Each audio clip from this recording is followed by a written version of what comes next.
하나님 말씀은 신약성경 베드로전서 2장 18절에서 20절까지 말씀입니다. 제가 가진 성경으로는 378쪽에서 379쪽에 걸쳐 있습니다. 우리 한 목소리로 함께 읽겠습니다. 사환들아, 범사에 두려워함으로 주인들에게 순종하되 선하고 관용하는 자들에게만 아니라 또한 까다로운 자들에게도 그리하라. 부당하게 고난을 받아도 하나님을 생각함으로 슬픔을 참으면 이는 아름다우나 죄가 있어 매를 맞고 참으면 무슨 칭찬이 있으리요. 그러나 선을 행함으로 고난을 받고 참으면 이는 하나님 앞에 아름다우니라. 아멘. 자유와 은혜의 상관관계라는 제목으로 말씀의 은혜를 나누고자 합니다. 18절에서 20절까지가 이제 한 문단으로 이렇게 볼 수가 있습니다.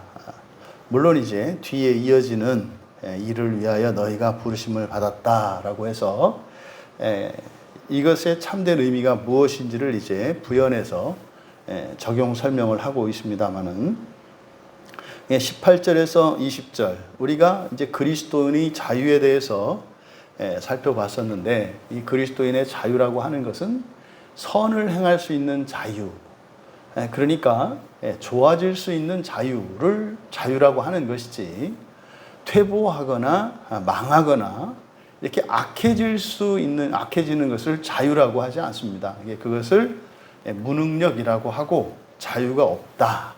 그것을 죄의 종이 되었다, 이렇게 얘기를 하는 거죠. 그래서 항상 자유를 이야기할 때는 선과 의가 전제되어 있다는 것.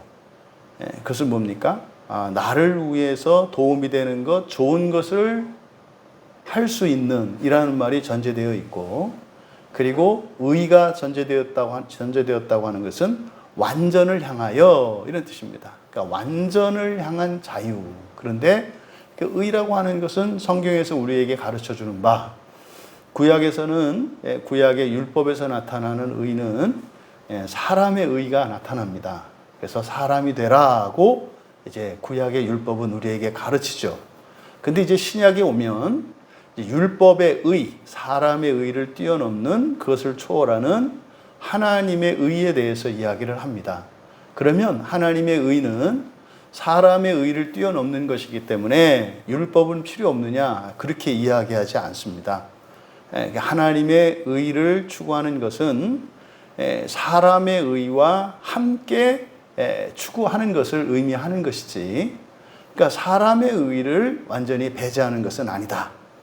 이제 의와 선을 전제로 하는 것이 자유다. 이것을 여러분들이 염두에 두셔야 하고, 설교의 제목이 자유와 은혜의 상관관계라고 했지 않습니까? 결국 이 자유라고 하는 것은 하나님의 은혜로 가능한 것이다. 또 반대로 하나님의 은혜가 우리의 현재의 실존에 주는 그 유익을 자유라고 할 수 있다. 뭐 이렇게 정리할 수 있겠습니다. 그럼 이제 18절에서 20절까지 말씀을 살펴보려고 하는데, 오늘은 이제 18절 말씀만 살펴볼 겁니다. 하지만 대략적으로 이것이 무슨 내용인지 그것을 개괄적으로 설명을 하고, 19절과 20절에 대해서는 다음 주에 좀 더 자세하게 살펴보도록 하겠습니다. 먼저 18절이 가장 중요한 본문이라고 할 수가 있어요. 이 문맥에서는 사환들아, 범사에 두려워함으로 주인들에게 순종하되 선하고 관용하는 자들에게만 아니라 또한 까다로운 자들에게 그리하라. 어렵지 않은 이야기입니다. 이게 어떻게 하라는 겁니까? 종된 이들에게 무조건 주인에게 순종하라는 거죠. 그래서 어떻게 해요? 선하고 관용한 자들, 다시 말해서 순종할 만한 사람들에게 뿐만 아니라 까다로운 자들, 그러니까 도저히 순종할 수 없는, 순종해야 될 이유가 없는 그런 사람들에게도 순종하라고 하는 말씀을 우리는 받아들일 수 있어요. 그럼 여러분, 지금 18절의 이 말씀이 여러분들에게 은혜가 됩니까? 여러분들이 좀 다른 사람들에 비해서 착하고 또 다른 사람들에 비해서 좀 자기 주관이 없고 또 다른 사람들에 비해서 좀 더 의지력이 강한 이런 사람이라면 이 말씀에 우와 이렇게 감동이 되고 그렇지 내가 더 순종하고 더 착한 사람이 돼야지 뭐 이렇게 도전을 받을 수 있습니다. 근데 사실은 이 말씀은 그런 의미가 아닙니다. 이 베드로전서나 야고보서나 그러니까 모든 성경이 다 그렇습니다. 모든 신약 성경이 다 그렇습니다만은 특별히 신약 성경의 이제 뒤쪽으로 나오면 나올수록 이렇게 뭐 야고보전서, 베드로전서 뒤에 나오는 이런 점점점 성경의 뒤쪽으로 가면 갈수록 점점점 말씀은 하나님 나라에 가까워집니다. 목표가. 그러니까 보다 더 선명하게 그리고 보다 더 직접적으로 하나님의 나라에 대한 계시를 합니다. 그래서 신약 성경을 보는 데 있어서 특히 이 야고보서나 베드로전서나 뒤에 나오는 뭐 유다서나 뭐 이러한 성경책들을 볼 때 하나님 나라에 대한 바른 이해와 분명한 목표 의식을 갖고 있지 않으면 이 성경을 이해할 수 없습니다. 엉뚱하게 이해하게 됩니다. 그러니까 지금 이 베드로전서를 시작할 때 여러분들한테 꼭 잊지 마십시오 라고 했던 것 뭡니까? 이 베드로전서에 그러니까 베드로가 쓴 첫 번째 편지 뭐 후서도 마찬가지입니다만 베드로가 편지를 쓰고 있는 그 대상 다시 말해서 이 편지를 받아드는 사람들 다시 말해 베드로가 지금 염두에 두고 있는 그 사람들은 모든 그리스도인이 아니에요. 모든 그리스도인도 아니고 모든 사람도 아닙니다. 이거는요 특별히 제한된 소수의 사람들을 향해서 쓰시는 편지라는 것을 여러분들이 기억하셔야 합니다. 그래서 이거를 보편적인 그리스도인의 윤리로 이것을 설명을 하면 큰일 납니다. 왜냐하면 이게 심한 경우는 이것을 가지고 그렇게 설교할 수 있어요. 여러분 그리스도인은 이렇게 하는 거예요. 그리스도인은요 순종할 만한 사람에게 순종하는 것은 그리스도인이 아닌 사람들도 해요. 그리스도인은 말이죠 순종할 수 없는 순종하기 싫은 그런 사람들에게도 순종하는 게 그리스도인이에요. 여러분이 그렇게 하지 않으면 그거는 참된 그리스도인이 아니에요. 이렇게 설교하는 일들이 일어나는 거예요. 이거는 완전히 잘못된 설교예요. 이제 그걸 또 이제 막 그냥 더 이렇게 뭡니까? 흥분이 돼서 이런 문제를 구원과 연결지어서 이렇게 하지 않으면 여러분 구원받은 사람이 아니에요. 여러분 이렇게 하지 않으면 그 사람은 진정으로 회심한 사람이 아니에요. 뭐 이렇게 이제 막 갈 수도 있어요. 이거는 다 틀린 얘기입니다. 이건 그 얘기가 아니에요. 그 얘기가 아닙니다.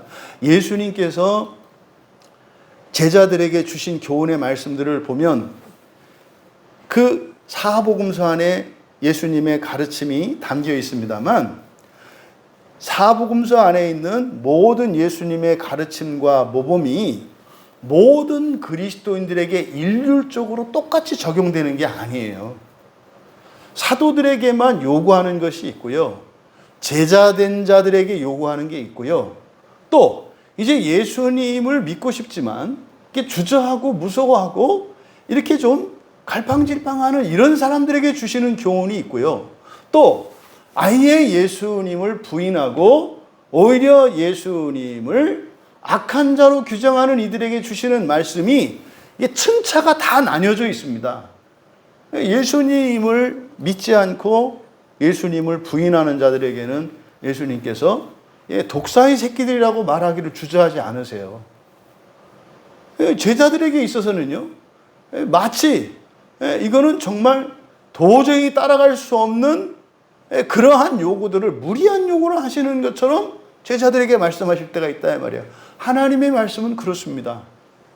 교회 안에는 그런 모든 사람들이 다 한데 섞여 있죠. 그래서 이 안에는 정말 예수님의 사도된 자와 같은 이들도 있고 또 심지어는 정말 불신자와 방불한 그런 사람들도 있고 심지어는 무신론자도 있고 귀신 들린 자도 있는 거예요. 교회 안에는. 그래서 하나님의 말씀이 똑같은 눈높이에서 일률적으로 이렇게 나갈 수가 없는 거예요. 만약에 그렇게 되면 그 교회에는 그 수준에 맞는 사람들만 모이겠죠. 그래서 여러분들에게 어떤 때는 말씀이 막 치받치고 말이죠. 막 이렇게 여러분의 이 감정을 뒤틀리게 하는 일도 일어나고 말이죠. 어떤 때는 너무 수준 이하에 아니 뭐 저런 걸 굳이 저렇게 얘기를 해야 되나? 하는 이런 때도 있고 말이죠. 어떤 때는 여러분 각자의 입맛에 딱 맞는 그런 말씀이 설교될 때도 있는 거예요. 왜요? 교회 안에는 다양한 수준의 사람들이 하지만 모두가 동일한 구원의 거룩한 여정을 걷고 있는 사람들이죠. 그래서요. 어떨 때는 뭐 정말 흠없이 열심히 사는 사람들을 뭐 위로하고 다독이기도 하지만은 또 이렇게 질책하는 그런 말씀이 선포되기도 하고, 어떤 때는 말이죠. 정말로 뭐 그냥 갓난아기 다루듯이 그냥 이렇게 보다듬어주고 이해해주고 보살펴주는 이런 말씀도 나오는 거예요. 그런 것처럼 성경의 모든 말씀, 예수님께서 주신 복음서에 있는 가르침도 그렇다. 그러면 우리가 살펴보고 있는 이 베드로전서라고 하는 것은 아주 진한 말씀이고요. 사실은 이것은 이제 믿음에서 믿음 안에 확신하고 있는 이들, 흔들리지 않는 이들. 하지만 내 힘으로는, 내 신앙으로는 감당할 수 없는 그런 험난한 그 고난 앞에 선 신자들에게 그들의 신앙의 한계를, 믿음의 분량을 뛰어넘게 하는, 인생을 완전히 바꾸게 하는 말씀인 거예요. 그럼요, 이 한계에도 가지 않은 사람들에게 여기에서 주시는 말씀이 온전히 이해될 수 없고, 두 번째, 하나님의 나라에 대한 분명한 목표의식이 없이 이 말씀이 설교되면 결국 기독교의 구원의 복음이 왜곡되게 됩니다. 이 세상을 살아갈 때 여러분들은 그리스도인이니까 이렇게 살아가야 돼요. 이런 식으로 하면 안 된다 이 말이에요. 여러분 그냥 지금 우리말 성경을 따라서 18절에 있는 이 말씀이 여러분들에게 이렇게 받아들여지십니까? 여러분 이게 여러분 곰곰이 생각을 해보시면 이게 말도 안 되는 무리한 요구를 하는 것을 여러분들이 아실 수가 있어요. 근데 우선은 1차적으로 이 성경이 지금 베드로 사도께서 말씀하신 그 의도가 온전히 드러나 있지 못합니다.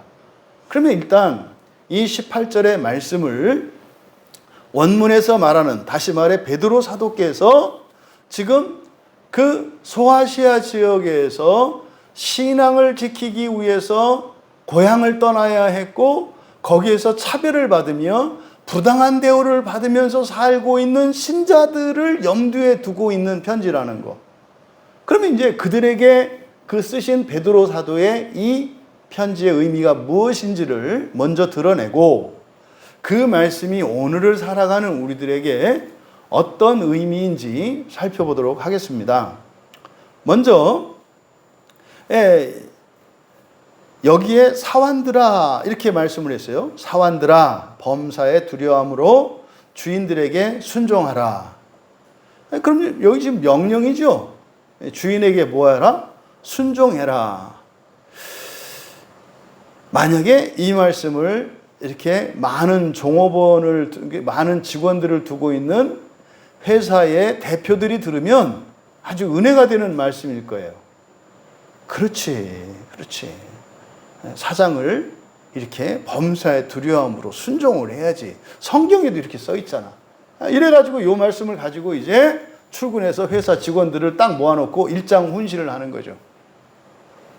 성경에 말씀하기를 이렇게 어떻게? 범사에 두려움으로 주인들에게 순종하라고 기록되어 있습니다. 이건 제 얘기가 아니고 하나님 말씀이에요, 여러분. 그럼 이제 그러는 거죠. 그런데요, 사장이 꼭 사장다워야만 그렇게 하는 게 아니라 뭐라고 돼 있어요? 사장답지 못하더라도, 아주 못돼 먹었다 하더라도 무조건 순종하라고 써 있어요 하고 이 성경을 읽어주는 거예요. 그러면 이제 직원들이 그걸 이렇게 들으면은 뭐 이제 교회 다니는 사람들은 진짜로 그렇게 써 있네 뭐 이렇게 할 테고, 뭐 그래도 뭐 교회라도 다니니까. 근데 교회 안 다니는 사람들은요, 더더군다나 이런 얘기를 요즘 젊은이들한테 그 꼰대라고 하는 말이 뭡니까? 어른이라고 해서 막 시키는 거를 이건 잘못됐다고 생각하는 게 요즘 시대 정신인데, 그럼 요즘 청년들에게 이 말씀이 어떻게 받아들여지겠냐고요. 성경은 이거는 옛날 책이다, 볼 책이 아니다, 이러지 않겠어요? 그럼 여러분이 직원 입장에 한번 돼보세요. 여러분이 직원 입장이 돼서 그냥 모든 일에, 범사가 모든 일 아닙니까? 모든 일은 뭐예요? 회사 일뿐만 아니라 개인적인 일까지예요. 옳은 일뿐만 아니라 틀린 일도 포함되는 거예요. 불법적인 일, 합법적인 일, 모든 일이에요. 예외가 없잖아요. 그러면 주인이 하는 모든 말에 순종하라고 하는 말이 여러분들에게 이렇게 아멘으로 받아들여지면 안 돼요. 성경이 그렇게 가르친다고 생각하시면 안 된단 말이에요. 근데 그렇게 오해하게 돼 있어요. 지금 여기에 이렇게 단어 하나하나를 선택함에 있어서 베드로 사도를 성령께서 주장하신단 말이에요. 이 사환이라는 말은 그렇게 잘 쓰는 말이 아니거든요. 왜 여기서 종이라고 하지 않고 사환이라고 했을까? 이건 특별한 의미가 있어요. 그러면 여기서 말씀을 받는 대상을 사환으로 보고 있는 거죠. 그럼 뭐예요? 지금 이 베드로 사도께서 편지를 쓴 그 수신자들, 지금 기독교인이기 때문에 또 자기 신앙을 버리지 않고 세상과 타협하지 않고 신앙을 지키기 위해서 재산상의, 신분상의, 그리고 일상생활의 모든 권리를 포기한 사람들이에요. 그리고 갔는데 그거로 인해서 무슨 복을 받거나 이런 게 아니라 거기서 또 그것 때문에도 차별받고 오히려 불리한 삶을 살고 있는 사람들이에요. 그들을 뭐라고 얘기하는 거예요? 사환들아. 이거는 진짜로 그 사환들만 말하는 게 아니라, 그러니까 이거는 회사를 다니고 있는 기독교인 직장인들에 대한 얘기를 하는 게 아니라 바로 이 편지의 수신자들을 사환으로 보고 있는 거예요. 그러면 사환들아, 그럼 여기서 사환이라는 게 뭔가? 이제 오이케테스라는 말이거든요. 오이케테스는 집안에서 일하는 사람들이에요. 이 오이케테스는요, 이렇게 집안에서 일하는, 그러니까 하인으로 치면 가정부예요. 하인으로 치면. 근데 오늘날 우리들의 말로는 주부예요, 주부. 그러니까 가정일을 돌보는 사람들을 의미한다 이 말이에요. 그러니까 이 야고보는 소아시아에 박해받고 있는, 그 신앙 때문에 박해받고 있는 그 신자들을 뭐라고 부르는 거예요? 주부라고 부르는 거예요. 집안에서 일하는, 종사하는 사람들. 그러니까 이거는 단지 어떤 직업군에 있는 사람들만을 염두에 두고 하는 것이 아니라 바로 하나님 나라의 소망 때문에 이 세상의 편리함과 심지어는 권리까지도 포기하고 억울하고, 인간적으로 보면 억울하고 미련하고 답답한 것 같은 삶을 살아가는 이들을 사환이라고 부르는 거예요. 이게 사환들아, 범사의 두려움으로 주인들에게 순종하라. 뭐 앞에서도 설명한 것처럼 이거는 뭐 완전히 오역한 겁니다. 이런 의미가 아니에요. 무조건 순종해라. 종은 무조건 순종해라. 여러분, 여기서 지금 순종해야 될 대상을 주인이라 그랬거든요. 이 주인은 성경에서 말하는 일반적인 그 주인을 말하는 게 아니에요. 이게 데오포시스라는 말이거든요. 그래서 데오와 포시스가 합쳐진 거예요. 그래서 데스포테스라는 말인데, 이 데스포테스라는 말은요, 남편이라는 뜻이에요. 남편. 그러니까 여기서 사환들아 주인에게 순종하라 라고 했을 때 이거는 지금 부부관계에 대해서 말하고 있어요. 그러니까 주부들은 누구에게? 자기 남편에게 이렇게 말하는 겁니다. 그래서 여기서 말하는 주인이라고 하는 것은 우리말에 그거 있잖아요. 뭐 요즘에는 그렇게 잘 안 쓰죠. 뭐 안주인, 바깥주인 이렇게 얘기하잖아요. 그러니까 앞에서 이야기한 사환은 안주인이고요. 지금 여기서 말하는 주인은 바깥 주인을 말하는 거예요. 안주인, 바깥 주인. 이게 여기서 말하는 주인이고 사환입니다.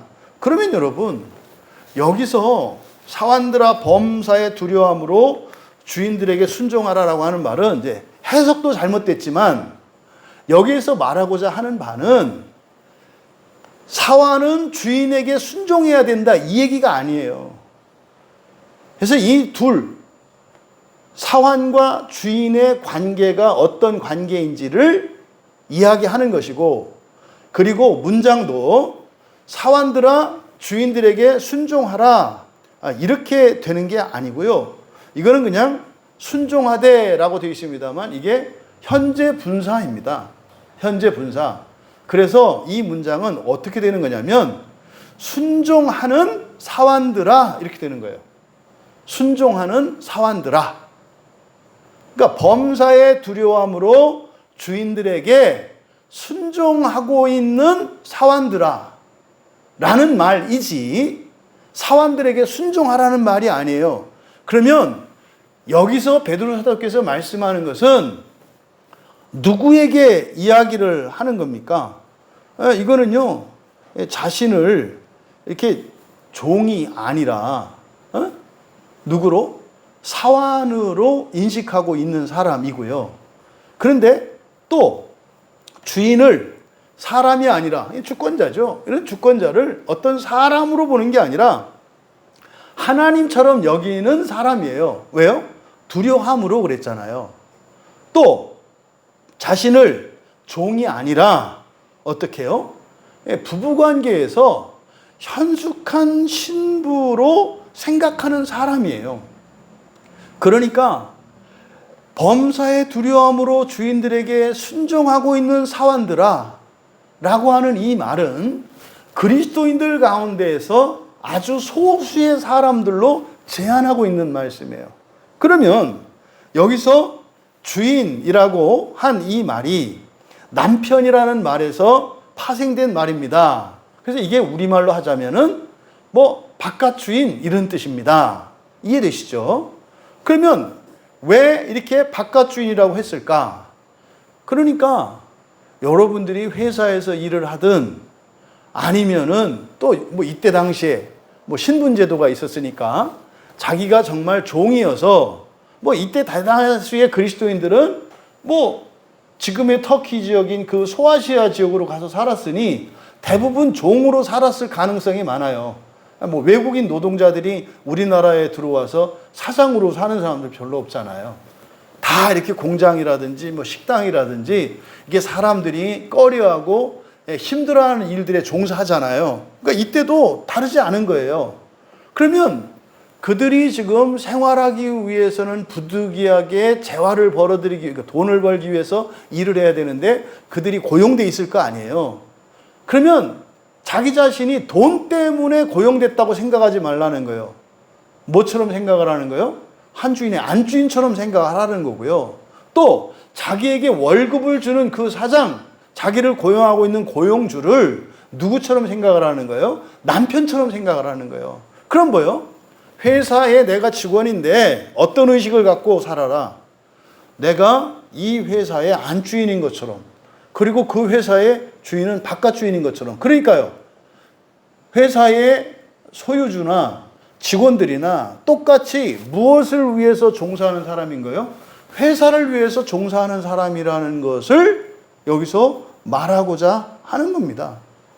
그래서 여기에 바로 이 디오포테스라고 하는 말을, 데스포테스라고 하는 말을 쓴 겁니다. 그래서 이 데스포테스, 그러니까 바깥 주인이에요. 바깥 주인. 여러분도 이렇게 이 세상을 살아갈 때 여러분들이 어떤 계약 관계에서 갑과 을의 관계가 있잖아요. 여러분이 갑의 위치에 있을 때 마치 여러분이 그 각 가정의 남편인 것처럼 계약을 맺는 사람과 말이에요. 또 여러분이 을의 위치에 있더라도 그것 때문에 여러분들이 열등감을 갖거나 이렇게 지배당하는 것이 아니라 안주인의 의식으로 살아갈 수 있는 여러분 되시기 바랍니다. 그러니까 그러면 뒤에 있는 이 말씀이 여러분의 것이 되고 여러분이 이 말씀을 받을 만하게 되는 거예요. 그럼 여기에 지금 베드로가 편지를 쓰고 있는 그 기독교인들, 그 그리스도인들은 어떤 사람들이냐? 범사에 두려움으로 그 주인들을 남편과 같이 여기면서 순종하고 있는 사람들이라는 거예요. 그런데 여기에 왜 경외함으로 그랬을까요? 이 우리말 성경은 지금 두려움이라고 했습니다만 이거를 그냥 경외함으로라고 해야 돼요. 왜냐하면 이 두려움이라고 번역한 이 포보스라고 하는 말은 기독교 신앙의 본질입니다. 기독교 신앙의 본질이라는 게 뭐냐면요, 하나님과 하나님을 믿는 백성들의 그 관계가 진실된 관계가 되게 하는 그것을 본질이라고 해요. 당신이 하나님을 믿으십니까? 예수를 믿으십니까? 그러면 그 사람에게 두 가지 특성이 있어요. 그게 뭐냐면 첫째는 경외하는 것이에요. 하나님을 경외하는 것. 두 번째는 예수 그리스도를 믿는 거예요. 이것이 하나님과 우리 사이에 그 관계를 관계되게 하는 겁니다. 이게 신앙의 본질이라고 그래요. 구약 성경에서 바로 이 경외에 대해서 얘기해요. 하나님을 경외하라. 그런데요, 신약 성경으로 넘어오면 이 경외가 아니라 이제는 믿음을 이야기합니다. 그럼 여러분, 이 경외와 믿음이라고 하는 것은 구약 성경에서는 아직 하나님, 그러니까 창조주이신 하나님과 피조된 우리 사이의 관계가 정확하게 게시되어 있지 않아요. 구약 성경에서는. 그러니까 주로 창조주와 피조물의 관계로 게시되기 때문에 이 의미가 하나님의 백성들에겐 잘 받아들여지지 않습니다. 그래서 구약 성경에서는요, 하나님과 하나님 백성의 질적 차이에 대해서 얘기한다고요. 이게 경외하라는 말씀의 핵심이에요. 그러니까 이거는 벌벌벌 떠는 게 아니란 말이에요. 그러면 경외하는 것, 여러분들이 오늘 나오신 게 경외하는 증거예요. 무슨 말이냐면 이 시간에 여러분들이 여기 오지 않고 다른 일을 얼마든지 할 수 있잖아요. 뭐든지 할 수 있단 말이에요. 교회 나올 수도 있고 안 나올 수도 있고 그건 여러분의 자유예요. 근데 여러분이 이 시간에 교회를 나오고 또 여러분이 지금 여러분 가정에서 인터넷을 통해서 지금 이 예배에 참여하고 있다면 여러 가지 이유가 있어요. 하나님께 은혜를 구하는 마음도 있겠고 어떤 소망의 이유가 되겠죠. 또 하나는 하나님을 사랑하기 때문에 사랑의 고백일 수도 있어요. 또 하나 뭐예요? 경외하는 거예요. 여러분들이 하나님을 경외하기 때문에 이 시간을 여러분이 모든 것을 다 끊어버리고 여기 나온 거예요. 그러니까 지금 이 시간은 여러분이 교회에서 예배를 드리든 여러분 가정에서 이 예배에 참여했던 그 사람들은 자신의 모든 것을 하나님께 드린 시간이에요. 여기 참여하는 그것이. 왜요? 이게 예수님을 믿고 하나님을 경외하기 때문에 일어나는 일이에요. 여기서 은혜를 받고 그거는 부수적인 효과입니다. 근본적인 원인은 바로 기독교 신앙의 본질이 경외와 믿음입니다 라고 했을 때 여기서 지금 두려움으로 라고 하는 이것은 바로 하나님과 하나님 백성의 관계를 나타내는 말이에요. 이 얘기가 여러분한테는 설명이 필요합니다만 이때 당시에 유대교에서 개종한 그리스도인들에게는 전혀 설명이 필요하지 않아요. 그냥 알아들어요. 무슨 말인지. 왜요? 이 사람들 머릿속에는 경외하면 그냥 하나님이 딱 떠오르는 거예요. 그러니까 여기서는요, 범사에 두려움으로 주인들에게 순종하라라고 했을 때 순종하는 이유가 하나님 때문이라는 거고 하나님 때문에 순종하는 거다 이 말이에요. 또 하나는 내가 순종하는 그 주인된 이들을 누구처럼 생각하라는 거예요? 하나님처럼 생각하라는 거예요. 그러면 지금 18절에 있는 18절 상반절에 이 말씀을 정리해보면 이게 보통 사람들에 대한 얘기가 아니에요. 오늘날 뭐 그냥 교회나 다니고 뭐 이런 사람들 얘기가 아니에요. 이거 어떤 사람이에요? 정말 인간 관계 속에서도 여러분들이 때로는 사람들에게 종처럼 낮은 자처럼 겸손하게 또 억울한 자리에서도 그냥 당해주고 하는 이런 것이 하나님 때문에 하는 사람들이에요. 우리가 서로 사랑해야 되는 이유가 뭐라고요? 하나님 때문이에요. 하나님 때문에 사랑하는 거예요. 하나님 때문에 용서하는 거예요. 하나님 때문에 하나님 말씀대로 사는 거예요.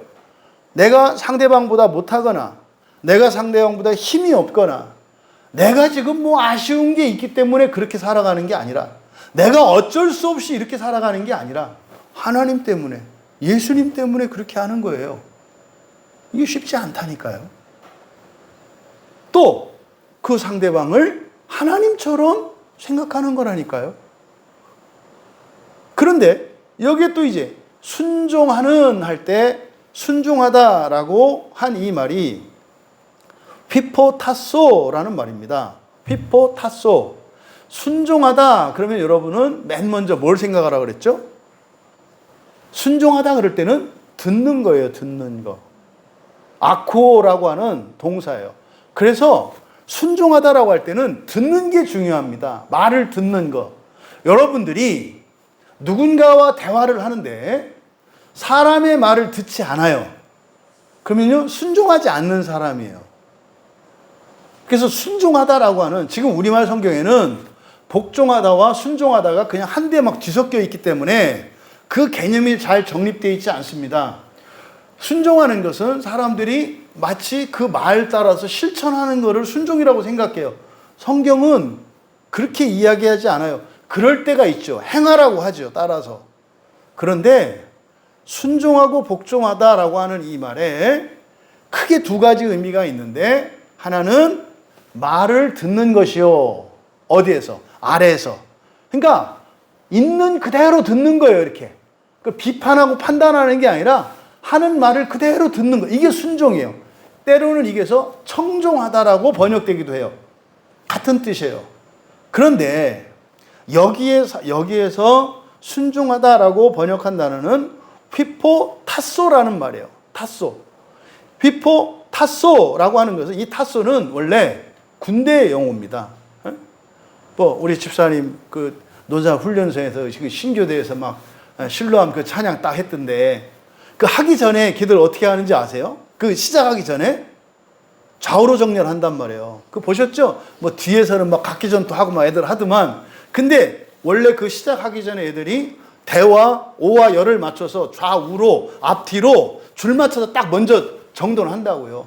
그리고 나서요 사단장님 와서 인사하고 우리 예배 드리는 것처럼 다 끝나고 나서 그 다음에 이제 뭐 이제 목사님이든 전도사님들 앞에 나와서 찬양하고 그게 시작된 거예요.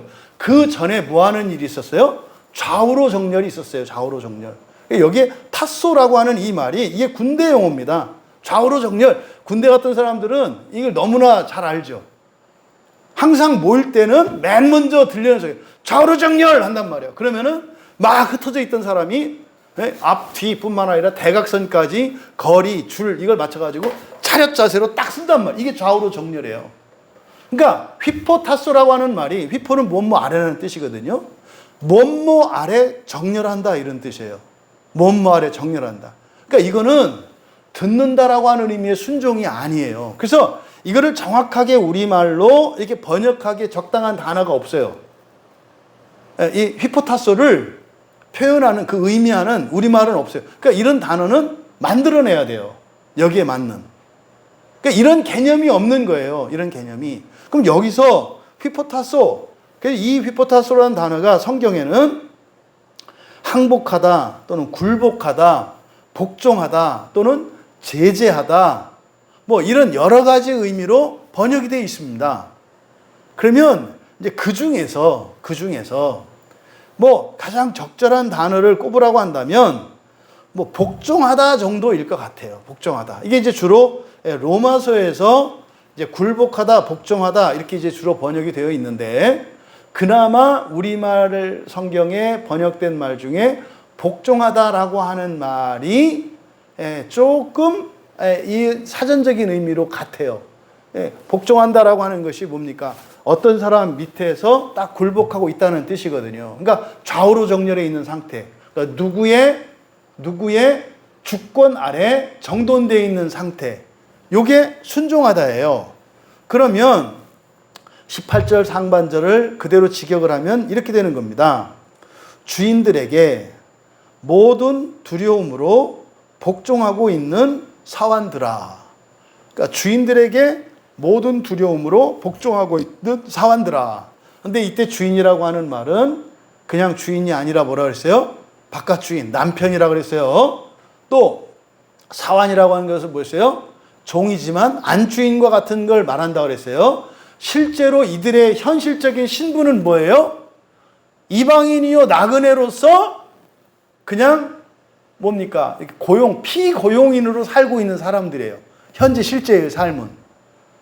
그러니까 지금 우리나라에 살고 있는 스리랑카 사람들이 스리랑카 그리스도인에게 적용되기가 쉬운 말이에요. 왜냐하면 제가 아는 스리랑카 형제가 한국 자매와 결혼을 했어요.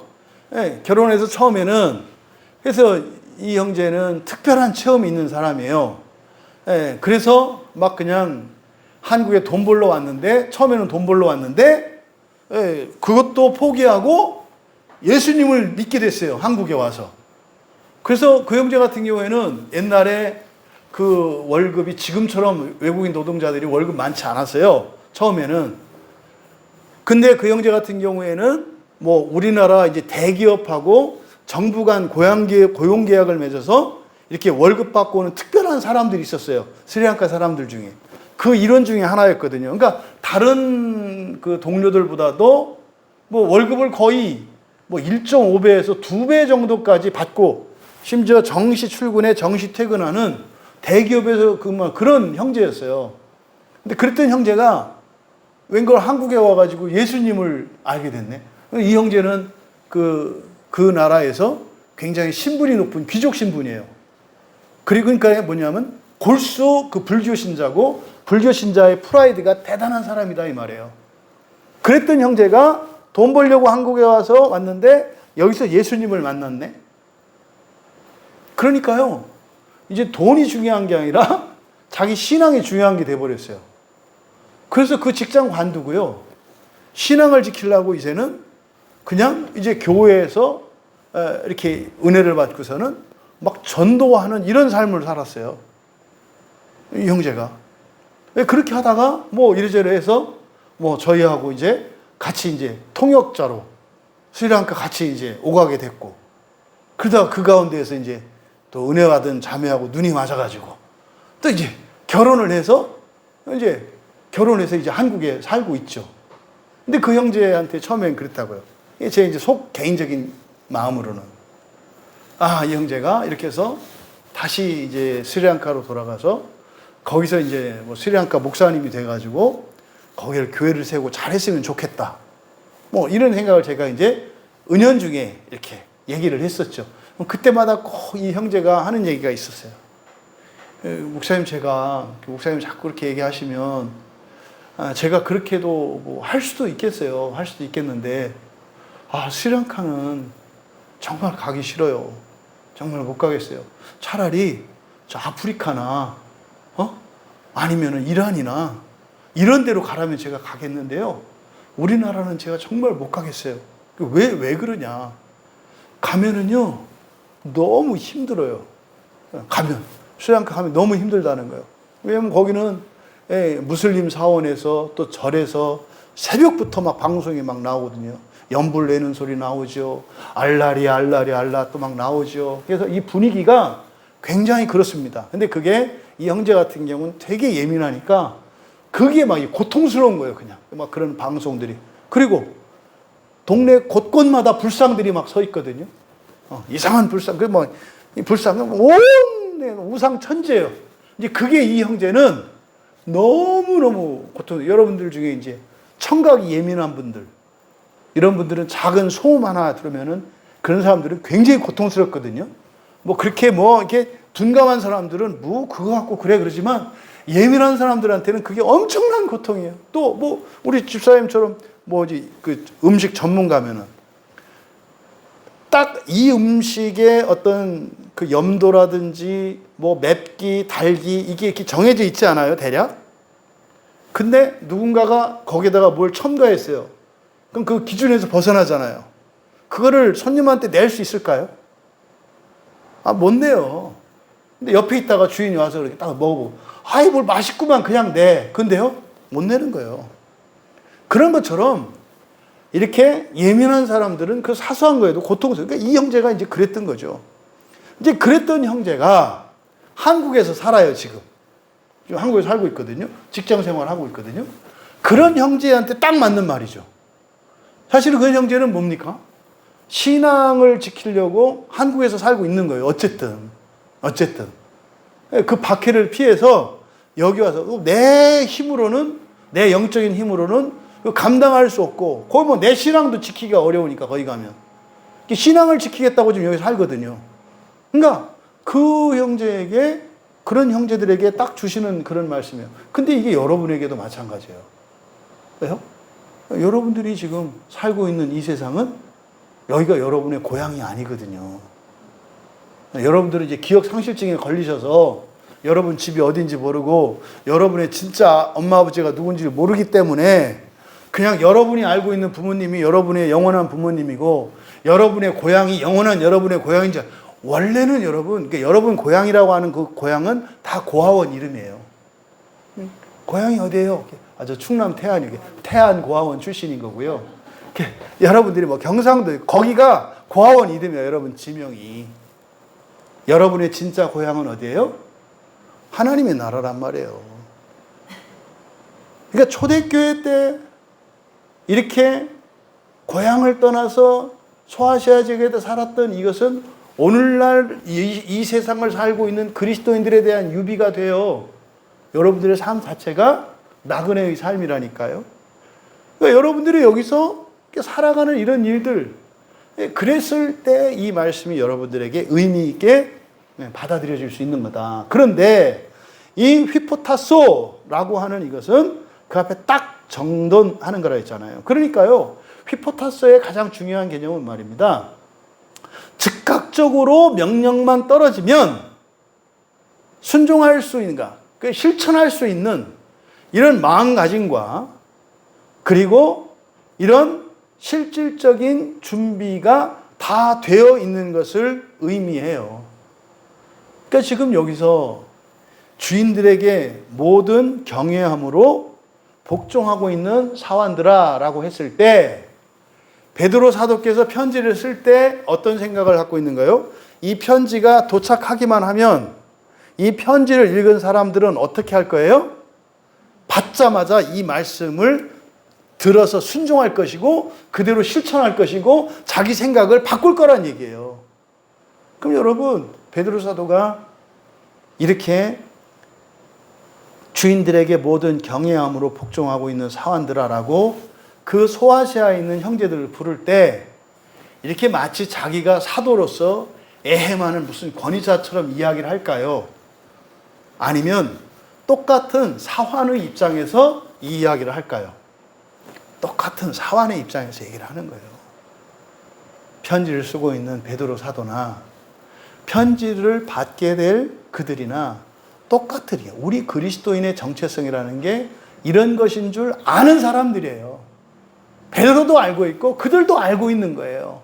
바로 이것이 바로 18절 상반절에 있는 내용입니다. 그러니까 그냥 뭐 문자상으로 이걸 그냥 바로 번역만 하면은 뭐 주인들에게 모든 경외함으로 복종하고 있는 사환들아, 이렇게 해서 뭐 해석을 바로 잡는 정도이겠습니다만, 단어 하나하나를 살펴보니까, 그리고 구약적인 배경과 이런 단어의 의미들을 살펴보니까, 이게 그렇게 가벼운 얘기가 아니고 편지를 쓰고 있는 베드로의 마음도 느껴지고 그들의 삶의 애환이 어떤 건지 알아요. 근데요, 그게 슬프거나 불쌍하지 않아요. 영광스러워요. 이게 지금 18절 상반절에 있는 내용입니다. 그러니까 사실요, 그 뒤에 있는 내용들, 이제 우리말 성경은 뭐 무조건 순종하라 하는 방식으로 되어 있습니다만, 뒤에 있는 내용 자체가 사실은 이렇게 특별한 소수의, 그래서 상당한 수준에 이른 신자들이 아니면 받을 수 없는 내용이에요. 일단은 이게 거슬러지는 아주 기분 나쁘고 말도 안 되는 말이에요. 일반 신자들에게는. 그럼 이제 그 내용이 뭐예요? 이거는 뭐 그냥 몰라서 안 했고 또 그냥 내가 하기로 마음먹고 이렇게 되는 게 아니라 18절 상반절에 의해서 모든 경외함으로 복종하고 있는 사람이 되었을 때 그들에게는 이게 답으로 주시는 말씀이에요. 답으로. 이게 뭐 새롭게 도전하고 이게 아니라 답으로 주시는 말씀이에요. 내가 왜 이렇게 오늘 힘든가? 내가 살아가는 게 왜 이렇게 어렵지? 왜 요새 일들이 뜻대로 안 되지? 예, 오늘 아까 예배 드리기 전에 매물도에서 전화가 왔어요. 예? 오늘 기도회니까 기도 좀 해달라고. 이게 힘들다는 거죠. 왜? 예, 지금 공교롭게 그 매물도에서 예배에 참석하시는 분들 있잖아요. 지금 오늘 비가 엄청 쏟아졌대요. 매물도에. 어마어마하게. 근데 막 물이 너무 쏟아져가지고 그 할머니 한 분 계시잖아요. 목사님 어머니. 다른 지역에 계신 목사님의 어머니 되시는, 말하자면 이제 매물도 교회의 최후의 성도였거든요. 그 할머니가. 네, 그 할머니 집이 막 물이 넘친 거예요. 지난번에도 우리 박나연 지사님이 막 쫓아가가지고 물 퍼내주고 모래주머니 싸주고 이렇게 했었거든요. 근데 또 이제 막 연락이 온 거예요. 또 물 넘쳐서 지금 난리가 났다고. 그래가지고 집사님 뭐 이제 막 부랴부랴 쫓아내려가지고 또 같이 또 예배드리고 같은 지체니까. 뭐 그냥 뭐 앞뒤 안 가리고 그냥 막 다 물 퍼주고 그러고 오신 거예요. 근데 이제 또 보건소에서 연락이 온 거예요. 거기 또 예배드리는 또 한 분이. 완전 여기 큰일 났다고. 보건소에 큰일 났다고. 어디서 지금 뭐 하냐고 지금. 여기 난리가 났다고. 그래가지고 집사님이 또 부랴부랴 보건소로 쫓아온 거예요.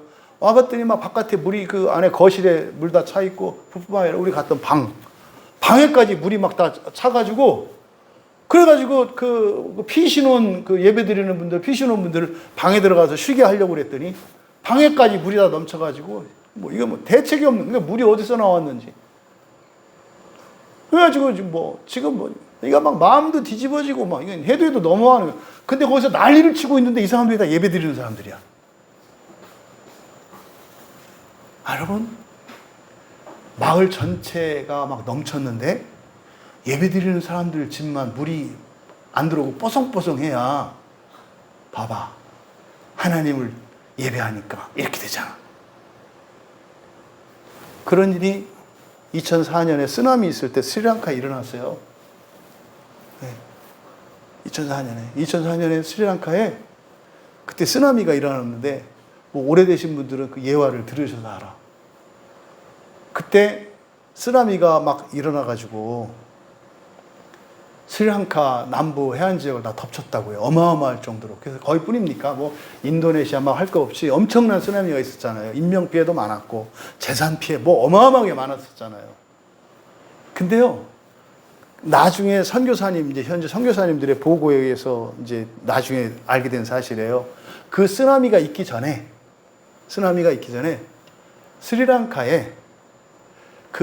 스리랑카는 아주 강한 불교 국가이기 때문에 기독교를 엄청 박해합니다. 그래서 스리랑카에 들어와 있는 외국 기독교 선교사들에 대한 법적 보호권을 박탈했어요. 그걸 예고를 했대요.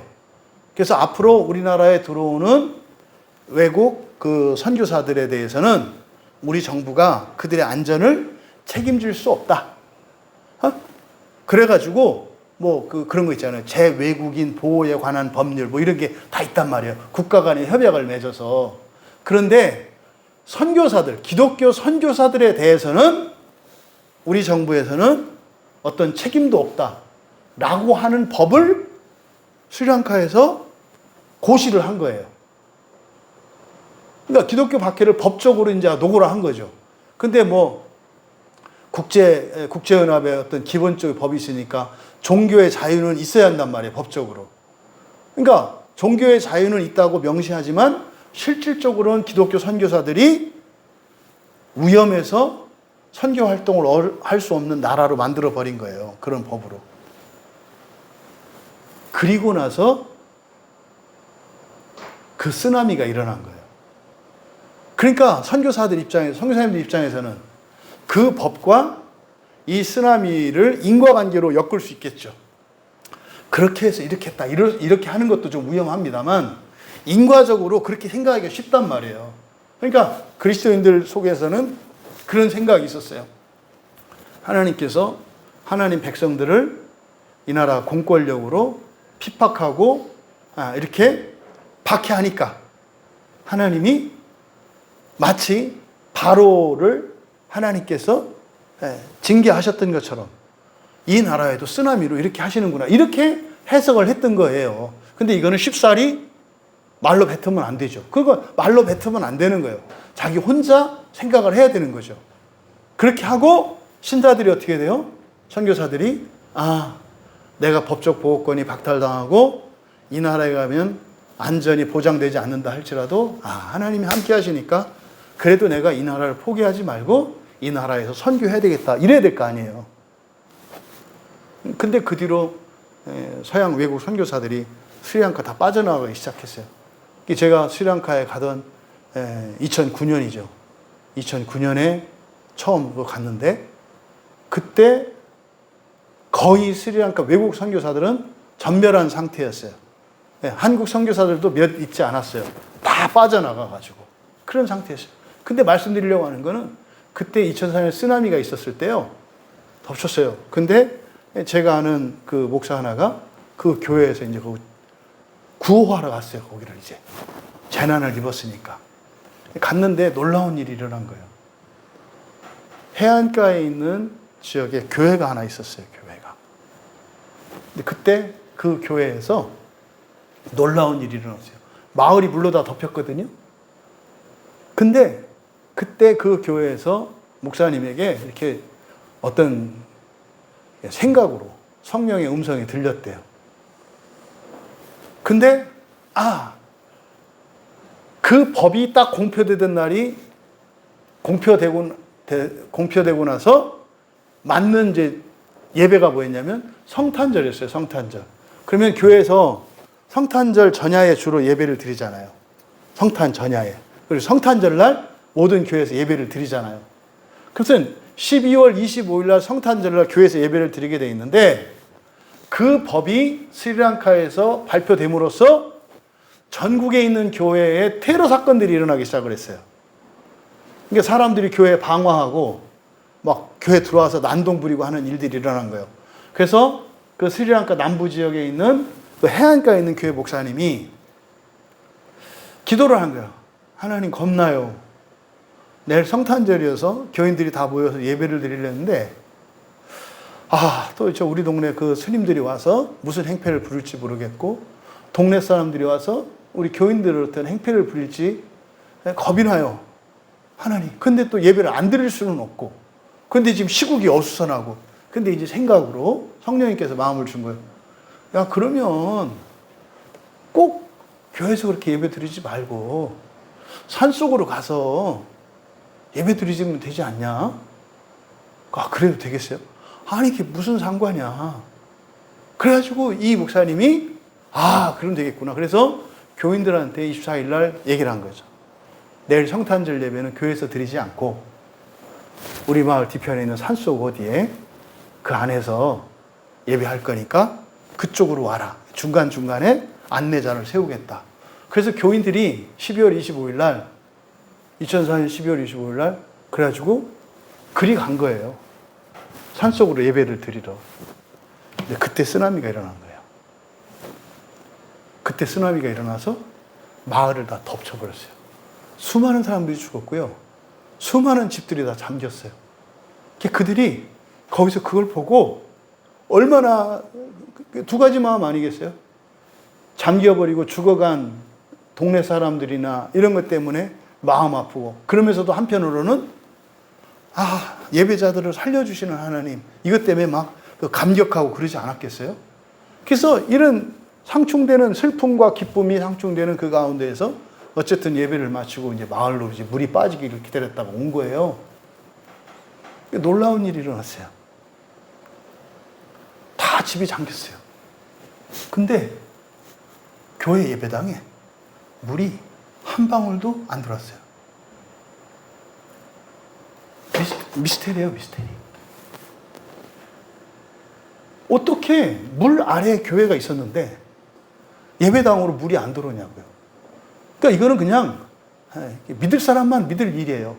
이거를 선교 보고를 했어요. 우리나라 이렇게 선교본부에 이런 일이 있었다고. 근데 우리나라 선교본부에서는 믿을 수가 없잖아. 그때 또 사람들이 들으면 이거 했더니 이 예수쟁이들은 말도 잘 지어내고 되도 않는 얘기를 갖다가 이렇게 거짓말한다고 이러잖아요. 그래서 얘기를 안 한 거예요. 근데 나중에 이 선교사님이 한국에 들어와서 그걸 얘기하게 됐고, 그래서 그거를 이제 여러 교회들을 다니면서 간증하시면서 다니셨던 일이 있어요. 이럴 때 폼나지 않아요? 그 매물도에 지금 다른 집은 다 덮쳤는데 예배 드리는 이 집만 뽀송뽀송했으면 얼마나 좋겠냐고. 근데 지금 반대로 거기만 물이 덮쳤어. 그러니까 이제 우리 박래민 집사님 성격상 대략 어떤 생각이 들었을지 내가 이제 느껴지는 거예요. 내가 죽으라고 내가 올 때부터 사실 이거 다 말리고 갈까 말까 할 때마다 그냥 가기로 했었고, 그렇게 하는데도 또 이사 또 안 돼가지고 그때도 또 이제 안 올 수 있었는데 또 그냥 억지로 해서 또 왔고, 와가지고도 마을 이장이 또 도와주지도 않고 이래가지고 또 사실은 내가 그냥 떠날 수도 있었는데 그때도 참았고 또 많거든요, 많거든. 근데 이제 어떻게 이럴 수가 라고 생각했을 리는 없겠지. 근데 그랬을 수도 있다. 그런 일이 일어난 거예요, 지금. 여러분, 이런 일이 일어났을 때, 그들에게 주시는 말씀인 거예요. 그들에게. 그렇게 부당한 상황, 억울한 상황, 안타깝고, 내가 잘못한 것도 없고 더 열심히 했을 뿐인데 왜 나에게 이런 일이 일어나는가 하는 이에게 답으로 주시는 말씀이라고요. 이게 지금 베드로 사도께서 말씀하시는 주인들에게 모든 경외함으로 복종하고 있는 사환들아. 우리 집사님 거기서 왜 그러고 있을까요? 예수님 때문에 그런 거예요. 예수님 때문에 거기 있는 거예요. 다른 거 아니에요. 그런데도 감당할 수 없는 이런 환경이, 시련이 찾아왔을 때 우리 마음이 흔들려요. 근데 그런 사람들에게 무조건 더해라 이렇게 한다고요? 말도 안 되는 소리죠. 그런 얘기가 아니죠. 그런 얘기가. 모든 경외함으로 주인에게 순종하고 있는, 복종하고 있는 사환들아. 여러분, 그리고 주시는 말씀이 선하고 관용하는 자들에게만 아니라 또한 까다로운 자들에게로 그리하라. 이거는 복종하라는 말씀이 아니에요. 그렇게 해라, 무조건 해라, 이 말씀이 아니란 말이에요. 답이라고요. 답. 너무 힘든 이 상황 속에 있는, 신앙 때문에 내가 이렇게 살고 있는 신자들에게 위로의 말씀으로 주시는 답이지 더해라 라는 말씀이 아니다 이 말이에요. 그럼 여기서 선하고 관용하는 자들에게만 아니라, 그러니까 선하고, 여기 아가토스라는 말이에요. 아가토스. 이 아가토스라고 하는 이 말, 또 성경에 칼로스라는 말이 있어요. 둘 다 좋은, 선한 이런 뜻을 가지고 있거든요. 그러면 여기서 아가토스, 선하고 관용하는 자들, 그러면 성경에서 이 아가토스라고 하는 말이 뭔가, 이거는요, 이 아가토스는요, 본질적으로 선한 거예요. 본질적으로 선한 거. 이게 아가토스입니다. 본질적으로. 근데 본질적으로 선하다는 것은 때로는 그것이 선하지 않게 보일 수도 있어요. 그 대표적인 게 사랑이죠, 사랑. 사랑은요, 본질적으로 선해요, 사랑은. 근데요, 사랑하기 때문에, 사랑 때문에 고통을 겪기도 하죠. 근데 고통은 악이란 말이에요. 고통은 악한 거란 말이에요. 그러니까 사랑하기 때문에 고통을 주기도 하고 고통을 받기도 해요. 그런데요, 결국적으로는 합력하여 선이 돼요. 좋은 게 되게 돼요. 왜요? 본질적으로 선하기 때문에. 이게 아가토스입니다. 그러니까 이 아가토스는 하나님으로부터 오는 거예요. 하나님으로부터. 하나님으로부터 오는 것은 본질적으로 선해요. 대표적인 게 이 성경 말씀이에요. 성경 말씀은요, 본질적으로 선합니다. 본질적으로 선합니다.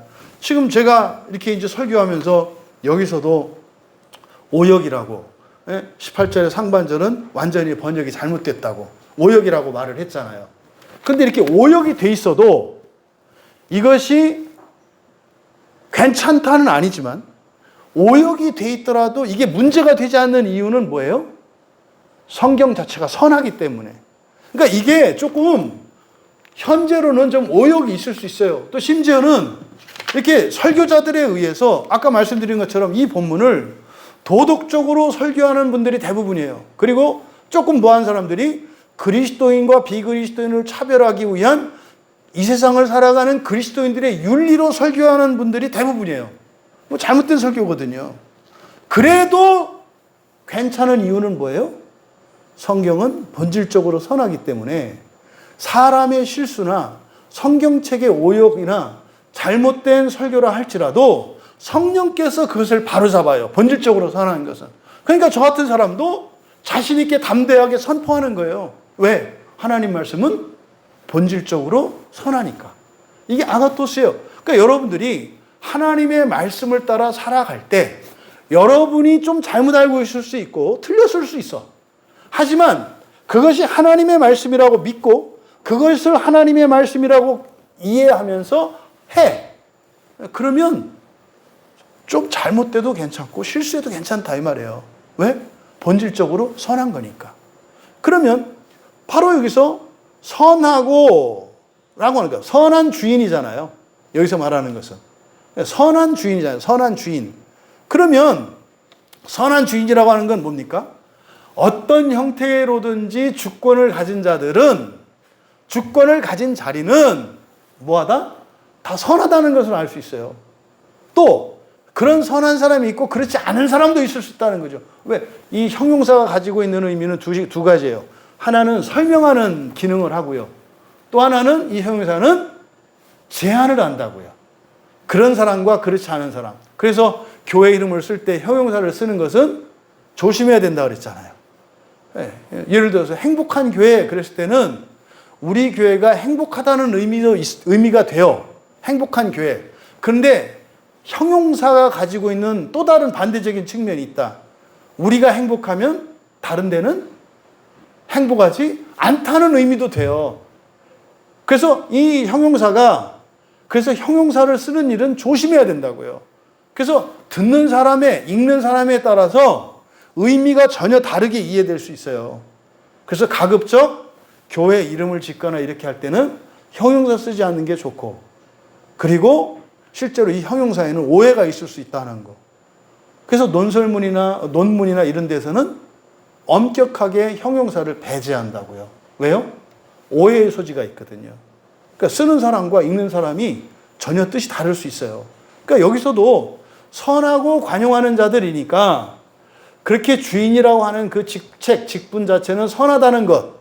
또 하나, 주인들은 선한 자도 있고 악한 자도 있다는 것. 이런 이중적인 의미를 가져요. 근데 그럴 뿐만 아니라, 선할 뿐만 아니라 관용하는 자들이에요. 관용한다, 관용하는 이라고 하는 이 말은 에피에이케스라는 말이거든요. 이거는 에피라는 말과 뒤에 있는 에이케스 합쳐진 말이에요. 그러면 에피에이케스, 그럼 이게 뭐냐? 에이케스라고 하는 말은요, 그냥 진정한 형평, 공평 뭐 이런 뜻이거든요. 그러면 관용한다는 게 여러분, 용서한다는 것은 나누는 거라고 그랬죠. 죄와 사람을 나누는 거라고 그랬죠. 그러면 그 사람은요, 그 잘못된 행동을 하기 전이나 그 잘못된 행동을 한 후나 내가 그 사람에 대해서 가지는 사랑과 신뢰는 변해요, 안 변해요? 안 변해야 되는 거예요. 이게 관용이에요. 반대로 어떤 사람이 뭘 잘했다 그래서 더 이렇게 하거나 못했다 해서 이렇게 하는 게 아니라 있는 그대로를 보는 거, 이게 관용하는 거예요. 그러니까 일관되게 사람을 대하는 거예요. 이게 관용이라고 하는 말의 의미입니다. 이거는 우리말에 관용한다는 뜻과 아주 비슷해요. 국어 사전에 관용한다 그러면 남의 잘못을 너그럽게 받아들이거나 용서한다. 이게 관용이거든요. 그러니까 용서했을 때 그 사람에 대해서 우리는 뭐 하게 돼요? 관용하게 되는 거예요. 관용한다는 것은 뭐예요? 그 사람이 한 실수를 그 사람이 한 것으로 보지 않고 별개로 생각하는 거예요. 똑같이. 그래서 이게 부모와 자녀들 사이에서 특히 요즘에 뭐 사춘기며 뭐며 이런 얘기들을 많이 하잖아요. 자녀들이 사춘기를 겪는 자녀들이 하루빨리 그걸 넘어가기를 바라는 부모들은 관용하시라고. 잘못했더라도 그거 전과로 쏴두지 말고 그런 일을 한 번도 하지 않은 것처럼 그냥 일관되가 똑같은 신뢰와 사랑을 보여주라고요. 그러면 그 사춘기의 몸부림의 기간이 훨씬 줄어들 수 있어요. 이게 관용한다는 뜻이에요. 그럼 보세요. 선하고 관용하는 자들에게만 아니라, 그럼 무슨 말입니까? 선하고 관용하는 자들에게는 복종한다는 거잖아요. 선하고 관용하는 자들에게는. 그럼 여러분, 여기서 선하다라고 하는 말과 관용한다라는 이 말을 조금 우리가 좀 실제적으로 풀어서 얘기하면 그런 거 아니겠어요? 언제나 나를 잘 대해주고, 나를 잘 대해줘. 그리고요, 나를 사랑해주고, 나를 높여. 나를 좋아해. 그뿐만 아니죠. 내가 뭐 실수하거나 잘못했을 때도 그걸 가지고 뭐 이렇게 트집을 잡거나 그러지 않고 그냥 용서해주고 뭐 그런 일이 있어도 아무런 문제 삼지 않는 어떤 사람이 있어요. 그런 주인이 있다면 복종하지 않을 수가 없지 않겠어요? 논리적으로. 그런데요, 실제적으로 그런 주인이 있으면 그 직원이 어떻게 할 것 같으세요? 복종할 것 같으세요? 아니요. 주인보다 더 늦게 출근할 거고요. 지가 더 주인보다 더 거드름을 피울 거예요. 왜요? 그렇게 해도 아무 말 안 하고 이쁘다고 하고 잘했다고 할 거니까. 그럴 때 실제로 순종해요? 복종해요? 안 해요. 그냥 여러분 일견 생각하면 와, 이런 사람만 내 옆에 있으면 나는 복종하겠네. 당신이 진짜 그럴까요? 여러분이 인간관계를 맺고 있는 주변 사람들을 한번 생각해 보시라고요. 정말 그런가? 여러분을 사랑하고 아끼고 여러분을 좋아하는 사람을 여러분이 이용하십니까? 그분들에게 여러분이 헌신하십니까? 잘 보라고요. 그게 내가 뭐 이렇게 나쁜 사람이어서 그런 게 아니라 우리에게 있는 죄성이 그것을 역이용하게 만들어요. 잊지 말아야 합니다. 그래서요, 실제로 우리의 현실 속에서는 그런 사람들한테는 복종하지 않아요. 여러분, 고약한 사람과 아주 착하고 순에 빠진 사람이 있는데 똑같이 여러분이 오늘 10시까지 돈을 갚아야 되는데 한 사람에게밖에 갚을 수가 없어요. 그럴 때 누구에게 갚아요? 고약한 사람한테 갚아요? 순하고 좋은 사람한테 갚아요? 고약한 사람한테 갚고 순한 사람한테 미안하다고 얘기하지 않겠어요? 여러분이 순한 사람에게 갚고 고약한 사람에게 된통 당한다면 정말 훌륭한 사람이에요. 근데요, 그렇게 안 하면 나쁘다고 말할 수가 없어요. 그게 죄 아래 있는 우리들의 비참한 실존이라고요. 나를 무섭게 하고 협박하는 사람들의 말을 더 들어요. 야단도 치지 않고 잔소리도 안 하고 아무 소리 안 하는 사람은 신경도 안 써요. 이게 죄의 비참한 실존이라고요. 근데 그렇게 해야죠. 그렇게 살게 해야 해요. 그래서 얼마나 내가 비겁하고 비열하며 비참한 인생을 살아왔는지 어느 날 깨달아야 돼요. 그래서 어떻게 해요? 어느 날 착하고 순한 사람한테 갖다 주고 고약한 사람한테 된통 당하면서도 진심으로 미안해하는 이런 사람이 돼야죠. 돼야죠. 하지만 지금 당장 그렇게 하지 않는다 그래서 이거를 정죄하거나 나쁘다고 말할 수는 없어요. 그러니까 지금 여기서 선하고 관용하는 자들에게만 아니라 선하고 관용하는 자들에게 복종하는 일이 쉽다, 어렵다? 어려워요.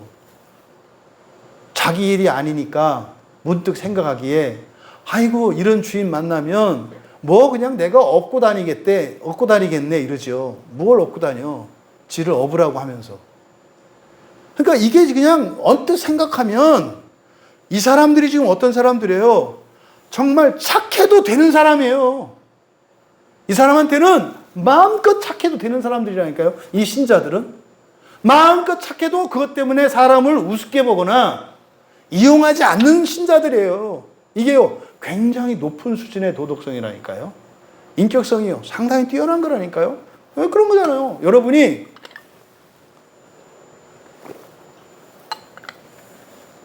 진짜로 여러분을 상전받들듯이 막 하고 여러분의 마음을 시원케 해주고 무조건 여러분이 옳다고 하고 그런 사람들에게 여러분들이 알아서 그분들을 돕고 필요를 채우겠냐고요. 안 돼요. 그러니까요 이미 여기서 범사의 경외함으로 주인들에게 복종하고 있는 사환이라고 한 이들의 삶은 그냥 일반인들 이상의 도덕성과 인격성을 가지고 있는 사람들이에요. 근데 왜 이 사람들이 이렇게 살아요?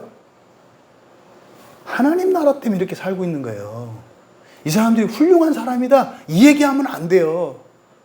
말씀드렸죠? 교회에서요 역사 속에 실존했던 신앙의 위대한 선배들의 이름이 자꾸 나오는 것은 바람직하지 않아요.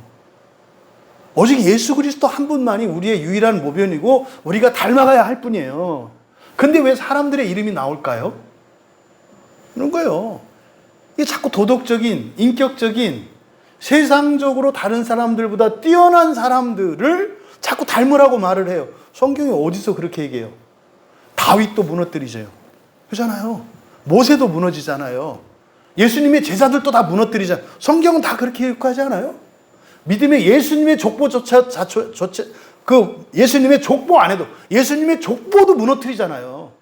예수님 족보가 순혈의 족보예요? 아니잖아요. 창녀가 그 족보 안에 들어오고요. 국제 결혼한 외국인 이방인이 그 족보 안에 있어요. 그러니까요. 성경에서 그리스도 예수 이외의 그 어떤 것은 우리가 조금도 마음을 둬서는 안 된다라고 성경이 가르쳐요. 교회 강단에서는요, 그래서 자꾸 어떤 사람 이렇게 나오는 것은 바람직하지 않다. 왜요? 여러분들이 그분보다 나아요. 근데 왜 그렇지 않은 걸까요? 우리의 목표가 다르기 때문에 그래요. 여러분들이 왜 이렇게 살아요?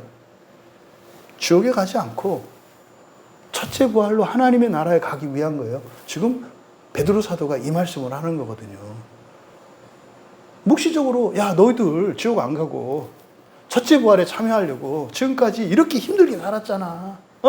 그냥 네가 그 사람 말 안 듣고 그 사람을 이용해 먹어도 전혀 너한테 해가 되지 않는데도 너는 그 사람들을 충실하게 믿음에 배반하지 않고 성실하게 복종했잖아.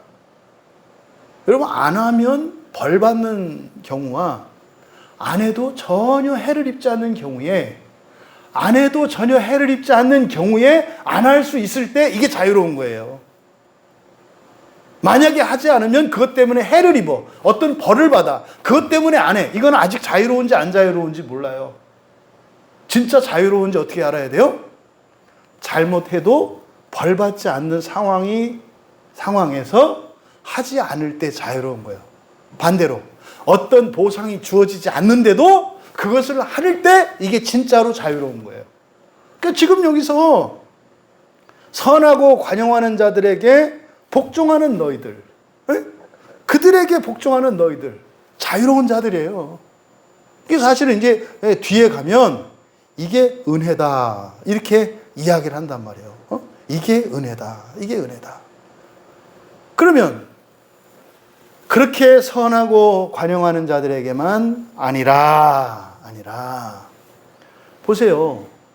여기서 우리들이 오늘날 여러분들이 교회 안에서 쭉 들었던 설교들과 가르침들과 이거를 좀 비교할 수 있어요. 이런 사람들뿐만 아니라 까다로운 자들에게도 그러하라. 오늘날 진짜와 가짜 타령을 많이 하잖아요. 근데 여기서는요, 뭐라고 말씀하는 거예요? 진짜든 가짜든, 선한 자든 선하지 않은 자든 일관되게 똑같이 해라. 똑같이 해라.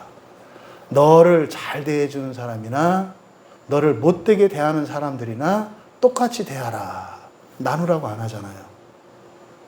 오늘날 장로교회를 다니든 감리교회를 다니든 아니면 이단교회를 다니든 똑같이 하라. 오늘날 우리들이 일반적으로 받아들이고 있는, 알고 있는 것과 다른 말씀을 하잖아요. 누가? 베드로 사도가. 근데 당장 보세요. 베드로 사도의 계승자라고 자칭하는 로마 캐톨릭을 보라고요. 베드로 사도의 가르침을 따르면 차별하지 말으라 그러잖아요. 근데 그들이 어떻게 해요? 로마 교회 아니면 구원이 없다 이렇게 얘기를 하잖아요. 아니, 베드로 사도의 계승자라고 하는 사람들이 베드로 사도가 쓴 베드로 전서의 말씀을 따르지 않으면서 그게 베드로를 계승하는 사람들이에요? 가짜들이지. 심지어 오늘날 개신교인들은 베드로 사도뿐만 아니라 12사도 모두가, 그리고 우리가 따라야 할 것은 오직 예수 그리스도라고 하는 사람들이 그렇게 갈라야 되겠냐고요. 성경과 다르잖아요. 그러면 이어서 또한 까다로운 자들에게도 그리하라. 여기서 까다로운이라고 번역한 말이 스콜리오스라는 말이에요. 스콜리오스. 이 스콜리오스라는 말이 의미가 좀 어렵기 때문에 성경에 여러 가지 의미로 번역이 되어 있어요. 이게 성경에 딱 4번 사용되는 단어거든요. 이게 많이 쓰이지 않아요. 이 스콜리오스가. 그런데 성경에 4번 다 번역이 달라요. 4번 다. 그러면 누가복음 3장 5절에서는 구분이라고 번역을 했어요. 예수님께서 종말에 일어날 일에 대해서 말씀하는 거예요. 모든 골짜기가 메워지고 모든 산과 작은 산이 낮아지고 굽은 것이 곧아지고 험한 길이 평탄하여질 것이다. 이게 뭐예요? 자연 환경의 회복을 말하는 거죠. 모든 것의 회복을 말하는 거예요. 그때 굽은 길, 굽은 것 곧아지고 이렇게 얘기를 하거든요. 굽은 것이 곧아지고, 이때 굽은 것 할 때 구분이라고 번역한 말이 요 스콜리오스라는 말이에요. 또 사도행전 2장 40절에 패역한이라고 번역되어 있어요. 패역한.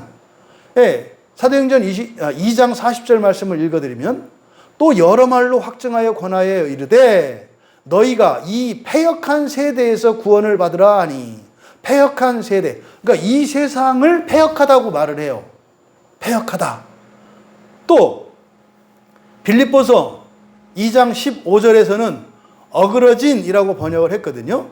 이는 너희가 흠이 없고 순전하여 어그러지고 거스르는 세대 가운데서 하나님의 흠 없는 자녀로 세상에서 그들 가운데 빛들로 나타내며. 지금 의미는 굽은 것, 패역한 것, 어그러진 것, 또 여기 베드로전서에서는 까다로운이라고 번역을 했습니다만, 이 단어가 사용된 용례들을 보면 전부 어떤 거예요? 불의한 상태를 나타내는 말이에요. 그러니까 완전하지 않은 상태다 이 말이에요. 그러니까 예수님께서 누가복음 3장 5절에서 굽은 것이 곧아져야 된다 그래요. 여러분, 예수를 믿으면 그냥 끝난 게 아니라 그랬잖아요. 그죠? 예수 믿으면 지옥 안 가는 거 아닙니다. 여러분들이 예수를 믿었는데 굽어 있어요. 그러면 어떻게 된다고요? 곧아져야 된다니까요. 곧아져야 돼요. 이게 예수님이 누가복음 예수님에 대한 이 말씀이 그렇게 된 거예요. 굽은 것은 반드시 어떻게 돼요? 펴져야 돼요. 반드시 펴져야 된다고요. 구원과 관련해서 이 말이 쓰였다 이 말이에요. 그 다음에 사도행전 2장 40절에서도 구원받아야 하는 이 세상의 정체성을 바로 이 스콜리오스라고 말하고 있어요. 그러니까 이 상태, 이런 상태에서는 안 되는 거예요. 그러니까 여기는 우리가 뭐 천년만년 살아갈 세상이 아니에요. 여기서 벗어나야 되는 거예요. 벗어나야 될 세상이라는 거예요. 빌립보서 2장 15절에서도 마찬가지고 말이죠. 그러니까 이 단어는 이렇게 다른 의미로, 다른 말로 번역을 했습니다만 사실은 어떤 상태를 말하는 겁니까? 여기서 까다로운 자라고 하는 것은 절대로 천국에 들어갈 수 없는, 하나님의 나라에 들어갈 수 없는 사람의 상태를 나타내는 말이에요. 이 까다로운이라고 하는 것은. 그러면요, 이 까다로운이라는 말을 다른 말로 쓰면 악한 자이고요, 불의한 자예요, 더러운 자이고요, 병든 자예요. 그러면 이 까다로운 사람이 내 주변에 있으면 어떤 사람일까요? 완전하지 않은 사람인데요. 만약에 여러분 주변에 이 까다로운 사람이 있다면 그 사람은요, 여러분이 아무리 좋은 뜻을 가지고 있어도 오해할 겁니다. 죽으라고 여러분들이 사랑하고 잘해주고 또 열심히 하지만 욕먹고 꾸중을 할 겁니다. 그 사람들은. 또 오히려 여러분들을 뒤에서 험담할 겁니다. 또 이런 사람들은요, 누군가가 자기를 사랑하는 사람을 미워할 거고요, 자기를 우습게 여기고 놀리는 사람을 사랑할 거예요. 비극이죠. 비극이죠. 자기를 사랑하는 사람들은 하찮게 여기고 다 내치고, 자기를 미워하는 사람을 사랑해. 이런 사람은요, 그냥 불행의 늪에서 벗어날 수가 없어요. 이게 여기서 말하는 까다로운 사람이에요. 또 다른 사람이 잘 되는 거를 싫어하죠. 적극적으로 잘못되기를 바라는 사람이죠. 이게 까다로운 사람이에요, 여러분. 이런 사람은 어떤 사람이다? 하나님이 받아들이지 않는 사람이에요. 반드시 곧게 펴져야 되는 사람이에요. 그러니까 까다로운 자들에게도 그리하라라고 했을 때 왜 그랬을까요? 복종하라는 얘기입니까? 그 사람을 구원하라는 얘기입니까? 구원하라는 얘기예요. 복종하라는 얘기가 아니라 구원하라는 얘기라고요. 여기서 이 복음을 발견할 수 있어야 되는, 이게 복음이에요. 여러분, 무조건 나쁜 주인한테도 복종하세요. 그건 복음이 아니라 율법이에요. 이미 그것은 앞에서 이 선하고 관용하는 자들에게 복종한다고 했잖아요. 이 사람들은 이미 율법을 뛰어넘은 사람들이라니까요. 그 사람들에게 어떻게 해요? 율법을 아예 또 오히려 반대로 내려버리잖아요. 그러니까 지금 뒤에서 까다로운 자들에게 그리하라라고 되어 있습니다만 이게 뭐라는 겁니까? 이게 사랑이라는 뜻이에요. 사랑하라는 얘기예요. 사랑하라. 여러분이 다른 사람 말을 듣는 게 그 사람에게 주권이 있기 때문에 그렇게 하는가요? 아니에요. 복종은 말입니다, 아내의 사랑의 표현이에요. 복종은 아내된 자의 사랑 표현이라고요. 그러면 우리가 예수님 말씀에 복종하는 것은 복종이 아니라 뭐 하는 거예요? 사랑하는 거예요. 예수님이 하나님이기 때문에, 예수님한테 내가 뭐 얻을 게 있기 때문에 그걸 위해서 복종하는 게 아니라 예수님을 사랑하기 때문에, 누군가가 다른 누군가의 말을 들어주는 그것이 사랑이라는 거예요. 18절에서 여러분들이 무조건 윗사람들한테, 주인들한테 복종하라는 얘기가 아니라 그걸 뛰어넘어서 사랑하라는 말씀이었구나. 이것을 여러분이 깨달을 수 있고 이 설교가 여러분들에게 동의가 된다면 여러분들은 이 말씀을 받을 수 있는 사람들이에요. 그럼 이게 막 부담으로 다가오고 막 이를 악물고 더 복종해야지 막 참고 또 막 화가 나는 그것 때문에 괴로워하고 이런 게 아니라, 어떻게 화가 안 나요? 화가 나지. 예수님이 이 세상을 사셨을 때 화도 안 나고 제자들이 잘못해도 마음이 평안했다고 생각한단 말이죠. 그렇지 않다니까요. 화가 났고요, 답답했고요, 입이 간질간질 했다니까요. 니들 뭐 이렇게 가르쳐도 이렇게 모르냐? 니들 이렇게 가르쳐도 이렇게 말을 안 듣니? 이 말을 하고 싶었다니까요.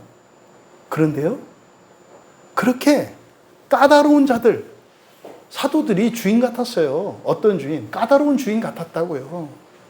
그런데요, 그냥 따라주세요. 왜요? 제자가 없어서? 네? 부려먹을 사람이 없어서? 아니요. 사랑의 표현이었다고요. 그렇게 하는 이유는 뭐예요?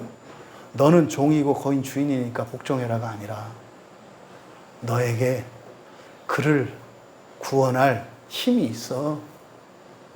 물론 그렇게 안 해도 돼. 하지만 나는 너희들에게 그런 자유가 있다는 것을 나는 믿는다. 그렇게 너희들이 스스로 불편과 고통을 감수하면서 오히려 미워하지 않을 수 없는 자들을 사랑할 수 있는 그런 자유를 가지고 살아갈 수 있기를 바란다. 이 편지를 받았을 때 그 소아시아 지역에서 박해를 받고 있는 신자들에게 저는 분명히 위로가 되었을 거라고 저는 믿어요.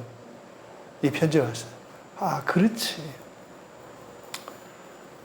현실적으로 내가 피해서 도망왔지만 도망온 게 아니라 이것 때문에 예수를 모르는 이들을, 참된 복음 진리를 모르는, 구원을 모르는 이들을 구원하기 위해서, 이들을 사랑하기 위해서 여기 온 거지.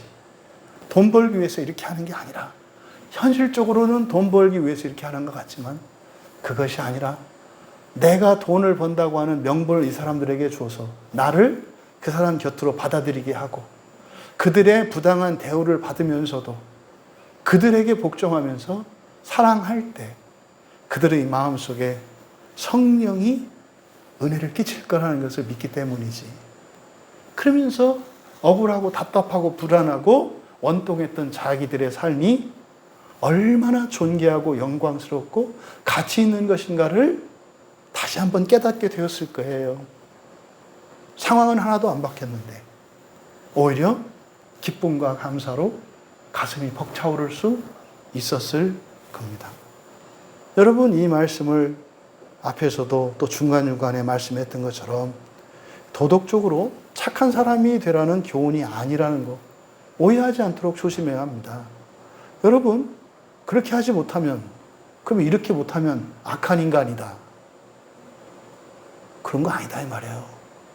또 이 말씀을 오해하기 쉬운 것, 기독교인들의 윤리에 관한 것이다. 이 세상을 살아가는 이게 그리스도인들이 비그리스도인들과 다른 거지. 이게 이제 종종 나오는 어떤 세상과 격리해서 살아가는 공동체를 이루면서 살아가는 사람들이죠. 이런 수도원적 공동체를 이루고 살아가는 사람들, 뭐 아미시 공동체라든지 전 세계적으로 그런 데들이 있어요. 그래서 마치 이 세상을 살아가는 그리스도인의 윤리이기 때문에 이렇게 하면, 이렇게 하지 않으면 참된 그리스도인이 아니다. 이런 말씀 아니다 이 말이에요. 또 구원에 대한 대가를 요구하는 것도 아니에요. 예수님이 너희들을 위해서 십자가에 죽으시면서까지 구원하셨는데 너희들이 그것도 안 해? 이것도 안 하면 너희들은 배은망덕한 인간들이야. 이런 얘기도 아니다. 예수님이 이렇게 사셨으니까 너희도 그렇게 살아! 이런 일방적인 명령이 아니다. 베드로 사도께서 이 말씀을 주신 목적은 우리들의 자유로 정말 세상을 내가 미워하지 않을 수 없는 어쩌면 원수와 같은 사람들도 사랑하면서 살 수 있게 하는 자유라는 것. 그것이 사실은 하나님이 우리에게 은혜로 베풀어 주신 것이라는 것을 가르쳐 주셔서 그 영광스러운 첫째 부활로 하나님 나라에 가는 길에서 떨어지지 않도록 우리에게 용기를 주시고 격려하시고 답으로 주시는, 그래서 온전한 구원을 포기하지 않고 끝까지 이기기를 바라시는 말씀이라는 것을 깨달을 수 있는 이 시간 되기를 진심으로 바랍니다. 그래서 여러분들이 바라기는 이 본문 말씀을 보면 그렇지만 항상 이 베드로전서 계속 우리가 설교해 나가면서 여러분들 잊지 말아야 될 것은 목표를 잊으시면 안 돼요. 하나님 나라를 위하여, 첫째 부활을 위하여 이것을 빼고 이렇게 해야 된다 저렇게 해야 된다 하면 이게 율법이 돼버린단 말이에요. 이것 때문에요. 이것 때문에. 이것을 위하여. 그래서 그만두고 싶고 좀 벗어나고 싶고 쉬고 싶고 한 이런 생각들이 드는데 이 목표를 잊지 말라는 거예요. 그래서 이 목표를 빠뜨린 채 이 내용을 설교하면 이게 도덕적인 설교가 되고 율법적인 설교가 되고 세속적인 설교가 돼요.